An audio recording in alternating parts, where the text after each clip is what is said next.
right, guys. Forsaken just dropped even more sneak peeks, including a brand new trailer, old skins making a return, and a ton of hidden details you might have missed. Let's get into it. We have a brand new trailer from the Forsaken team called Masquerade 2025, which seems to be the long-awaited Halloween update. In the trailer, we actually see Chance using a controller on Yurik's place, which has now been updated with a full Halloween-themed design. These massive footprints on the ground could definitely belong to Guest 666, unless they're just part of the new decorations.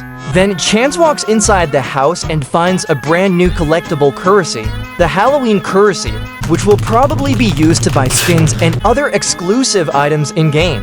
When collected, it gives +3, and they'll likely be scattered across the map with a limit to how many you can find per round. As Chance turns around, a group of Dussaker skins appear, with one of them looking completely new, possibly a skin you'll be able to purchase from the upcoming Halloween shop in the lobby. But peeking through the window behind Chance is Guest 666. We even got a clearer shot of in the mirror, staring directly at Chance, waiting for the perfect moment to strike. It's great to finally see that the update is right around the corner, and this one could even include Guest 666's full release. However, it's more likely to be a public test just like Nole's, as the devs will probably want players to help find bugs and balance both G666 and Veronica before their full launch. With all the recent sneak peeks showing G666's mechanics and even reports of landing in unintended spots, this test will definitely help the team polish up before release. Now that we've seen the Halloween currency and new skins confirmed, it's official. This is the Halloween update. I think it'll release next Friday, perfectly lining up with October 31st, Halloween night. Is there anything else you spotted hidden in the trailer?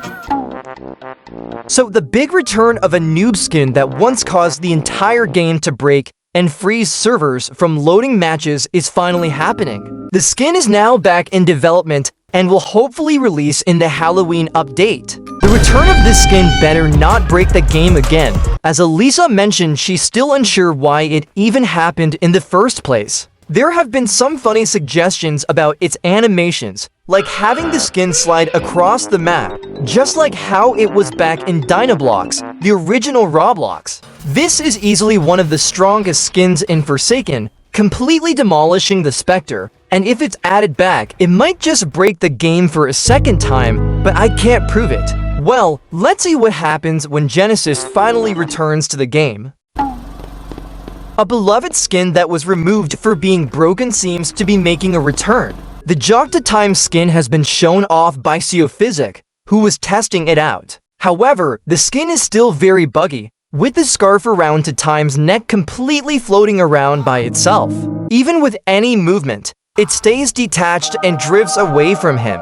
This skin will likely still feature multiple color variants, but once it's fixed, we could hopefully see it return in this upcoming update. And, of course, in the background, you can spot Flowers just standing there doing nothing as usual, along with another skin that's hard to make out, but definitely looks like a character with a big head.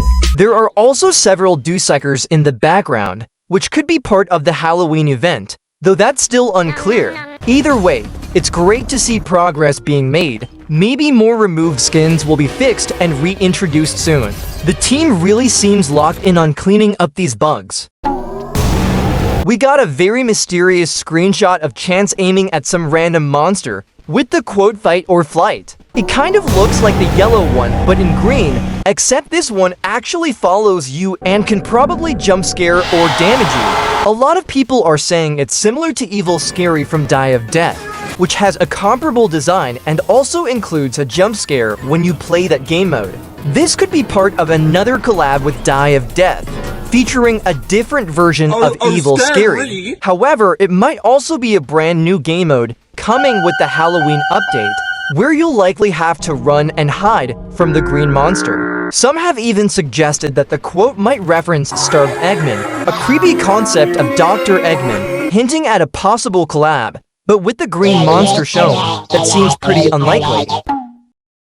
With this new teaser, We now have a new subsection in the lobby that appears to lead into a basement with tentacles emerging from it. There's speculation that it could either be teasing the Halloween update or the release of Guest, but with a bunch of pumpkins scattered around the basement, it's likely pointing toward the Halloween update. There's also been a new leak of the patch notes from Hitoko mentioning that a bug involving Guest killing the Spectre when the round ends has been fixed.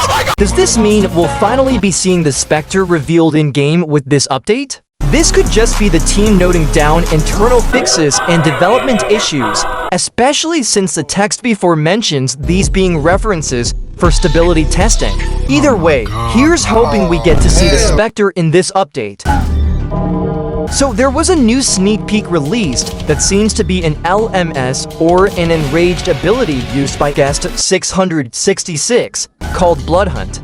This ability was teased a while back with early concepts of what Guest's abilities would be. Or this could just be part of the upcoming Halloween update releasing soon. I definitely think it's the Bloodhunt ability, allowing Guest to log onto one survivor who must be killed within a certain amount of time while the other survivors become invisible. This might make Guest insanely overpowered compared to other killers. You'll be seeing him played non-stop once he's released. A lot of people are already terrified of this ability, saying it could make Guest the most horrifying killer yet. Exactly what Forsaken needs to get back to its horror roots. Elliot will be shitting his pants the moment this ability is activated. It's also very similar to Dread from Doors, where a timer runs out and you have to reach the next door in time. Then the Outcome Memories fanbase started going after Forsaken fans, claiming Guest 666's new ability was copied. Honestly, this just made things worse, since both sides began fighting over something minor, with people pointing out that Ohm stole emotes from Forsaken, even though they're just popular dances or references Forsaken added to the game. Others argued that the rage mode concept existed in other games long before Ohm. Of course, some called it trash, but this idea is simple enough that anyone could have come up with it, and the Ohm fandom seems to be attacking Forsaken fans for no reason. With the Ohm fandom acting just like the PC to fandom, obsessed with bringing Forsaken down, is the fandom really in the wrong here? So the only way to survive Bloodhunt might be to endure the full duration against Guest. What do you think this sneak peek is hinting at? So V got a brand new semi-canon design with the courtesy of V's original designer. This is the human version of V. It's great to see what happened before V was a robot, which we will probably find out more lore on her. As this is probably the first lore revealed, the only things we really know are her abilities compared to knowing anything behind who she is and why she even got Forsaken. This update looks really promising, with old features returning and new ones coming soon. Are you excited for it? Subscribe and hit the bell for more Forsakening it.